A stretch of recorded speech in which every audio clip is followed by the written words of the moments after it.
Hi friends, నేను ఈ వీడియోలో ఎక్స్ప్రెస్ జేఎస్ రూటింగ్ గురించి ఎక్స్ప్లెయిన్ చేయబోతున్నాను. ఎక్స్ప్రెస్ జేఎస్లో ఒక పేజీ నుంచి ఇంకో పేజీకి వెళ్ళాలన్నా, ఫామ్లో ఉన్న డేటాని పోస్ట్ చేయాలన్నా ఎక్స్ప్రెస్ జేఎస్ రూటింగ్ అనే కాన్సెప్ట్ని మనం ఉపయోగించడం జరుగుతుంది.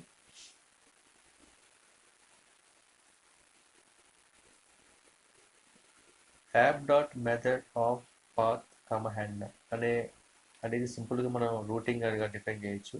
సో దీని సింటాక్స్ అనేది ఇట్లా ఉంటుంది. యాప్ డాట్ మెథడ్ అంటే ఇక్కడ యాప్ వచ్చేసప్పటికి ఎక్స్ప్రెస్ ఒక ఆబ్జెక్ట్గా ట్రీట్ చేస్తాము.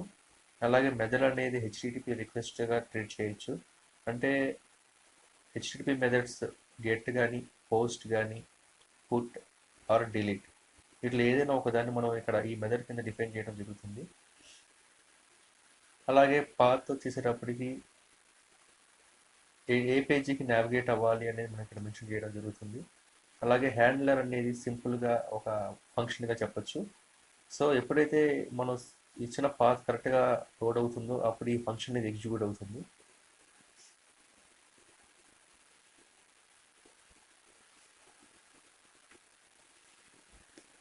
మీరు ఇక్కడ చూసినట్లయితే కనుక ఎక్స్ప్రెస్ అనే దాన్ని రిక్వైర్ చేసుకుని లోడ్ చేసాము, ఎక్స్ప్రెస్ మిడిల్ వేర్ని. అలాగే పాత్ని ఒక మిడిల్ వేర్ని ఇంపోర్ట్ చేయడం జరిగింది. ఈ ఎక్స్ప్రెస్కి రోటర్ అనే ఒక మెథడ్ని కాల్ చేసి, మెథడ్ని క్రియేట్ చేసి దానికి ఆబ్జెక్ట్ క్రియేట్ చేసింది రోటర్ అని.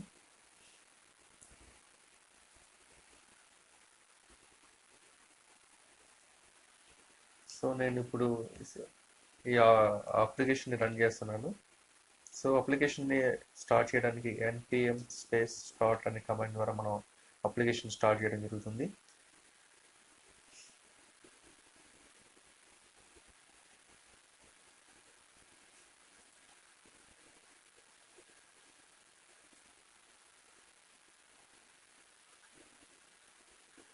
మీరు ఇక్కడ బ్రౌజర్ చూసినట్లయితే కనుక welcome to know something channel, you are watching Express JS routing concepts అనేది మనకి కనిపిస్తుంది.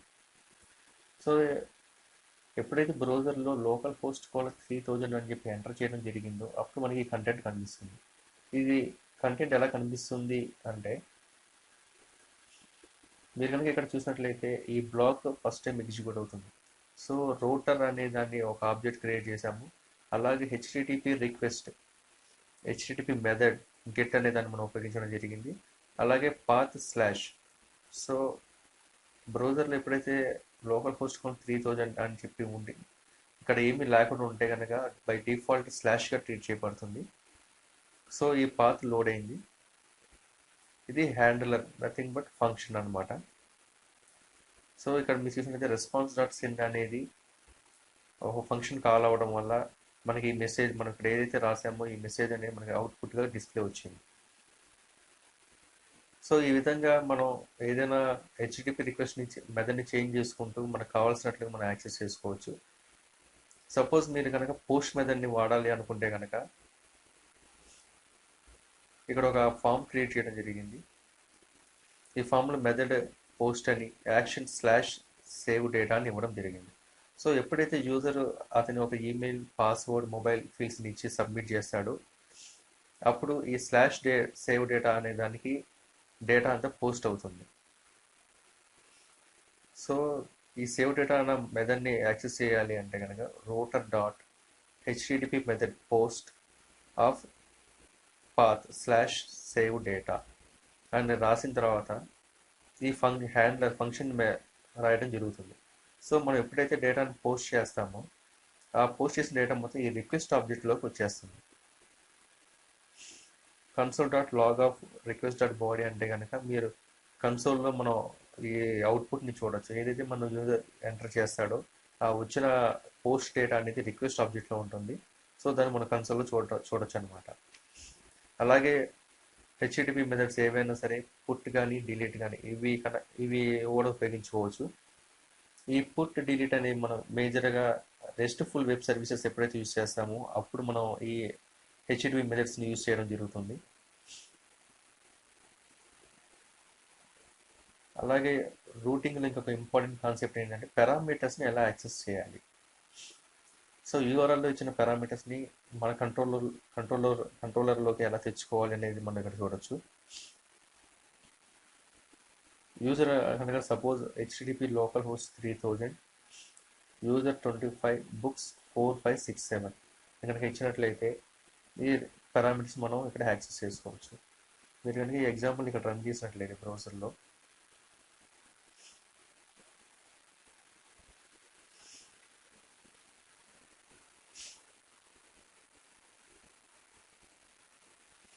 చూడండి, ఇక్కడ యూజర్ ఐడి వచ్చేప్పటికి 25, బుక్ ఐడి 4567గా కనిపిస్తుంది.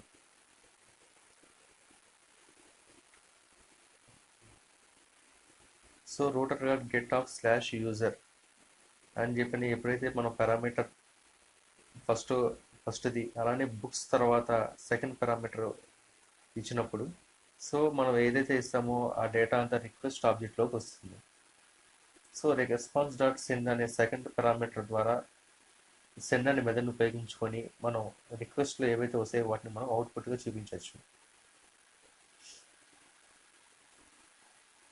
సో రిక్వెస్ట్ ఆఫ్ పరమ్స్ ద్వారా మనం యూఆర్ఎల్లో వచ్చిన వాల్యూస్ని క్యాచ్ చేయొచ్చు అనమాట.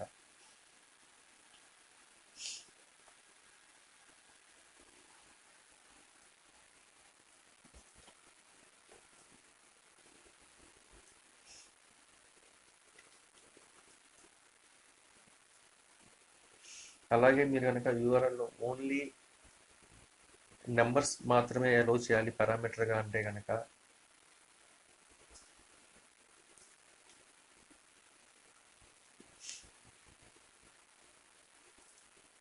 ఐడి ఐడి అని మెన్షన్ చేసి దాని తర్వాత కనుక బ్రాకెట్స్లో 0 to 9 అంటే ఓన్లీ న్యూమరిక్స్ని అలో చేయాలి.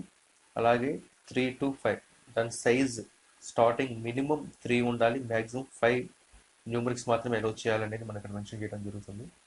సో అందుకని ఇక్కడ బ్రౌజర్లో కనుక మనం 23213 అని ఇచ్చాను, లోడ్ అయింది. సపోజ్ నేను ఇంకొక క్యారెక్టర్ ఎక్స్ట్రా న్యూమరిక్ ఇచ్చినట్లయితే కనుక మనకి ఈ విధంగా అలో చూపిస్తుంది. అంటే ఇది ఓన్లీ 5 వరకే మనకి అలో చేయడం జరుగుతుంది.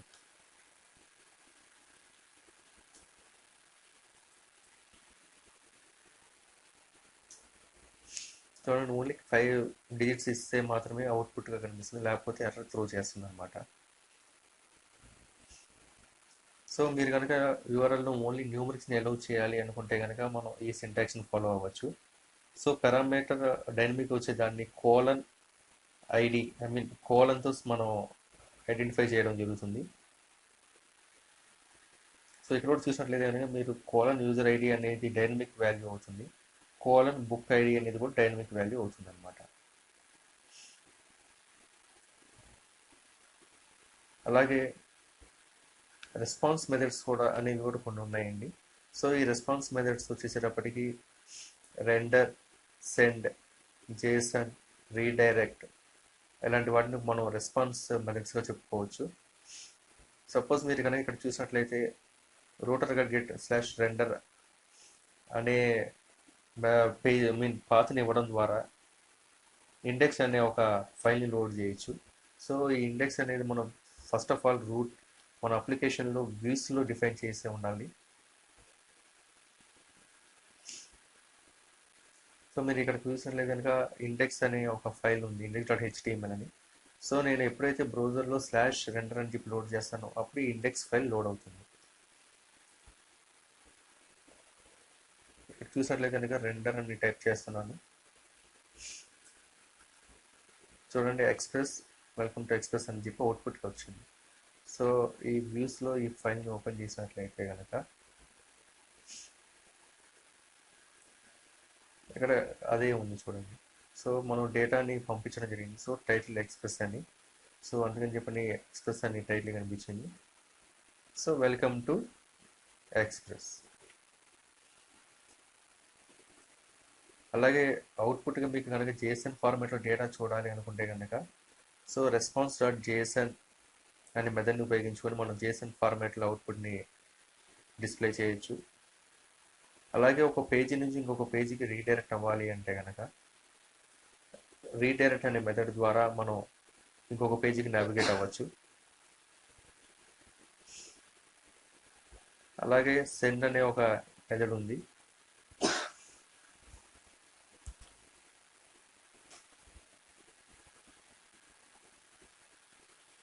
ఈ సెండ్ అనే మెథడ్ ద్వారా మనం అవుట్పుట్ ఓన్లీ మనం ఏదైతే ఇక్కడ మెన్షన్ చేసామో ఆ ఒక టెక్స్ట్ మాత్రమే మనకి డిస్ప్లే వస్తుంది.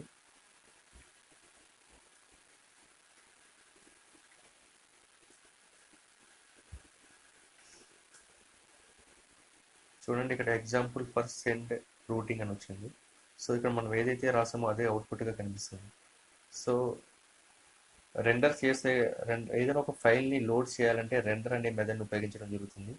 అలా కాకుండా ఓన్లీ ఏదైనా ఒక టెక్స్ట్ మాత్రమే మనం డిస్ప్లే చేయాలి అనుకుంటే సెండ్ అనే మెథడ్ని మనం ఉపయోగించడం జరుగుతుంది. అలాగే ఒక పేజీ నుంచి ఇంకొక పేజీకి రీడైరెక్ట్ అవ్వాలి అంటే నావిగేట్ అవ్వాలి అంటే రీడైరెక్ట్ అనే మెథడ్ని మనం ఉపయోగించడం జరుగుతుంది. అలాగే ఇంకొక ఇంపార్టెంట్ పాత్ ఉంది ఏంటంటే అది సో router.get/ab*cd అని నేను ఇక్కడ ఇవ్వడం జరిగింది. సో ఇక్కడ స్టార్ అంటే ఈ ఏబి ఈ సిడి మధ్యలో ఏ కంటెంట్ని ఇచ్చినా సరే ఇదే పేజీ లోడ్ అవుతుంది. మీరు ఇక్కడ చూసినట్లయితే కనుక ఏబి 123 సిడి అని ఇచ్చి ఎంటర్ చేస్తే రూట్ పార్ట్స్ అని కనిపిస్తుంది. సో ఇక్కడ అవుట్పుట్ మనం సెండ్లో ఏదైతే ఇచ్చామో రూట్ పార్ట్స్ అని సో అదే మనకి డిస్ప్లే వస్తుంది. సో ఈ బిట్వీన్ మనం ఏది ఇచ్చినా సరే ఇదే పేజీ లోడ్ అవుతుంది. నేను కనుక ఇక్కడ డి తీసేసి కనుక లోడ్ చేసినట్లయితే కనుక ఎర్రర్ త్రో చేస్తుంది. అలాగే ఇక్కడ డి అని పెట్టుతున్నాను మళ్ళీ నేను. సో అవుట్పుట్ వస్తుంది. సో ప్రిఫిక్స్ ఏబి అని సఫిక్స్ సిడి అని ఉండి మధ్యలో ఏది ఇచ్చినా సరే మీకు ఏదైనా ఒక స్పెసిఫిక్ పేజ్ లోడ్ అవ్వాలనుకుంటే కనుక ఇలాంటి మెథడ్స్ మనం ఉపయోగించుకోవచ్చు. సో ఈ విధంగా మనం రూటింగ్ కాన్సెప్ట్ని ఉపయోగించుకొని ఏదైనా ఒక పేజీ నుంచి ఇంకో పేజీకి నావిగేట్ అవ్వడం కానీ ఫామ్లో ఉన్న డేటాని పోస్ట్ చేయడం కానీ చేయొచ్చు. Thanks for watching this video.